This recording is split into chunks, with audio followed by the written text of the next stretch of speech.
Hi, I'm Dave Wurzel, and you're watching PHTV4. And I'm Adam Nilsson, reporting for Astroworld Media. And today you're watching Palos Stories Then and Now, and we're taking a special look at a historical, iconic place in Palos Heights, Dunlop's restaurant. But we're at Bootsma Bookstore Cafe. How did it end up like this? That is an excellent question. Bootsma Bookstore Cafe today, but not always. It was, prior to that, Dunlaps. It was a Mexican restaurant for a while. But maybe to tell that story, we should take a look at where it began. All right. So Dave, how does this forest reserve lead into Dunlaps? It's a pretty good question, right? Like, what a beautiful place to be, bird watching, you got great scenery, but how does Dunlaps go from here, or how does this? To where it is now. Yeah, so the Dunlop family moves to the Palos area in 1918. Okay.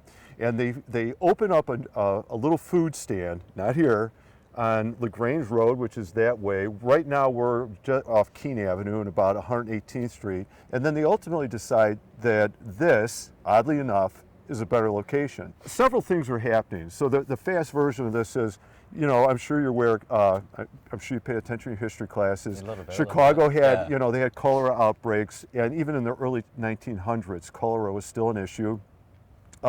Daniel Burnham comes up with the, plan for, Chicago in 1909. And so several things were going on at that time period. One was get fresh air, get exercise, and the bigger one, partly because of cholera, this was a place where you could go to get water. Yeah. So you would get people on trains coming out here and bringing containers to bottle up to take back to the city, get clean water, come out here and drink. The other opportunity was exercise. That was a push. Get out of the city and go for a hike. And there's all kinds of hiker clubs that were, walking through the Forest Reserve here.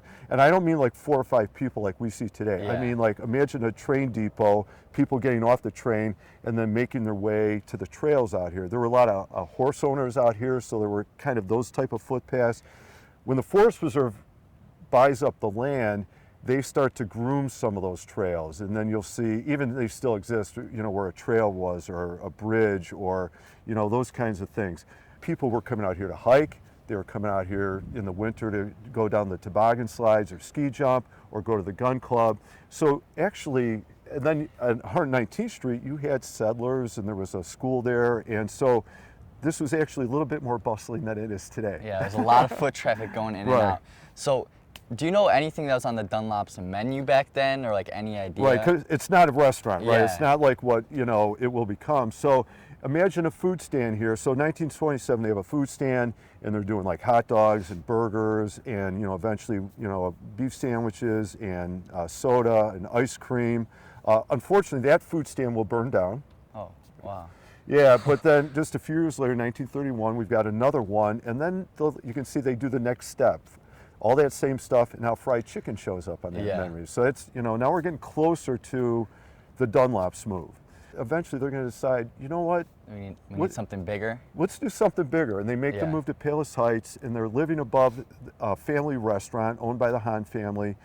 They're living in the apartment building, or the apartment structure above it, and eventually they buy that house out from her, and we get Dunlop's restaurant. So I think we learned a lot about the then, but I think we have to go back to the now and hear a little bit more about that. Yeah, so let's take a look at that expanded menu and what that new restaurant became. Yeah. So we just seen the then, but how did we get here? It's a really good question, because they had this great location for that time period and the traffic that was going through that area of the Forest Reserve, Palos Park. But I think they had bigger ambitions. So Fred and his wife, Augusta Dunlop, actually in this building rented the upstairs. So this house was built for the Hahn family in 1933. Okay. They came out here in 1937. They were living upstairs, their family, their children. And then in 1945, they ended up buying the place. So they owned it. And so some of those dishes that you heard they were serving at the food stand, they expanded into a full regular menu. Her husband had passed away, but her and the kids took it over and turned it into the restaurant it would end up being for quite a long time. So they went for a bigger option from what they had at the stand. Yeah, so if then you had like hot dogs and burgers and fried chicken and pop and stuff like that, when they came here, it turned into the more traditional supper club type thing. Famous for their chicken and dumplings. eventually they'll add, prime rib and salmon and all kinds of, relish tray and a cheese spread, and it was a classic supper club, So what made Dunlop so big in the Palos Heights area? Well, part of it was it was kind of a destination point. Palos was still growing. Palos didn't exist at that time. It was Harlem Heights.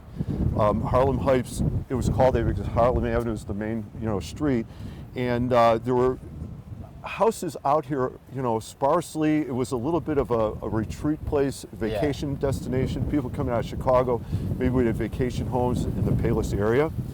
And the other thing was in 1929, actually, if you were to look out the windows in that supper club, you would be looking towards Navajo Golf Course, which obviously is no longer there. Well, that seems like a story we need to do next. I think that's a great idea. All right, so we'll come back to that one next.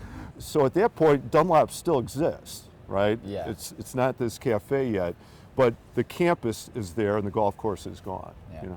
So from there, it'll end up becoming, it survives all the way until about 2003, and it gets bought by, the Dunlaps go out of business. They had sold it to another family, and it goes out of business, and it ends up becoming a Mexican restaurant for just a couple of years. And then at that point, the college had wanted to buy it for a while. And so in 2005, Trinity buys the Mexican restaurant, Fiesta Mexican restaurant at that time, and 3 years later, they opened Boots from a Bookstore Cafe.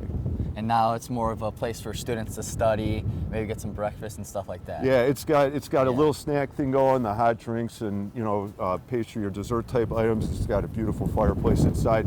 It's remnant certainly of the original Dunlops, and the picture windows at back has been replaced, reshuffled. There's a bookstore in part of it, but the windows are still there, looking over the creek where the Dunlop family would have originally looked, or people who ate there would have looked. Or we know the kids went ice skating on the creek down there, so you can almost see the shadows of the past there sometimes. All right? Thank you, Dave. Yeah, thanks, Sam. No, this is cool. This is Palos Stories Then and Now. We've been talking about Dunlop's restaurant. Now Boots from a Bookstore Cafe, another restaurant in there, but an iconic piece of Palos Heights, Palos area history. I'm Dave Wurzel. You've been watching Palos Stories. And I'm Adam Nilsson, reporting for Astro Media. Thank you for watching.